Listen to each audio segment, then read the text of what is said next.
পবিত্র কোরআনে ৪২ নম্বর একটা সূরা এবং ৫০ নম্বর সূরা। সূরার নাম সূরা এবং ৫০ নম্বর সূরা সূরা কফ। এই সূরা দুইটা শুরু হয়েছে কফ যে হরফ এটা দিয়ে। তো ইন্টারেস্টিং বিষয়, এই দুই সূরায় কফ যে বর্ণটা এটা এসেছে ৫৭ বার করে। দুই সূরা আপনি গুনে গুনে দেখবেন ৫৭ বার করে এসেছে।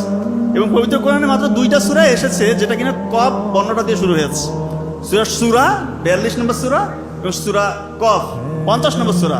এই দুইটা সূরা দেখবেন শুরু হয়েছে কফ বর্ণটা দিয়ে, হরফটা দিয়ে, এবং দুইটা সূরার মধ্যে আছে ৫৭ বার করে। আল্লাহ তাআলা অসাধারণ মিল। আর একটু সামনে আগাই, আপনি নিশ্চয়ই জানেন যে পিঁপড়া দিয়ে একটা সূরা এসেছে। সূরাটার নাম হচ্ছে নামল, ২৭ নম্বর সূরা। এই সূরাটা দেখবেন শুরু হয়েছে ত সিন, এটা দিয়ে শুরু হয়েছে। তো ইন্টারেস্টিং বিষয় হচ্ছে এই সূরাতে যদি আপনি গুনেন যে ত কতবার এসেছে, সিন কতবার এসেছে, আপনি দেখতে পাবেন ত এসেছে ২৭ বার এবং সিন এসেছে ৯৩ বার।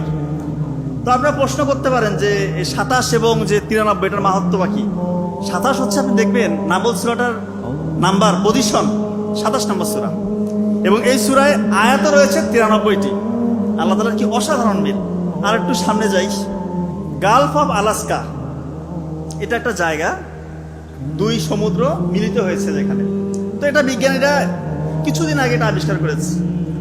তো পবিত্র কোরআনে দেখবেন আল্লাহ তাআলা এক জায়গায় বলতেছেন যে আমি দুই সমুদ্রকে মিলিত করেছি, তাদের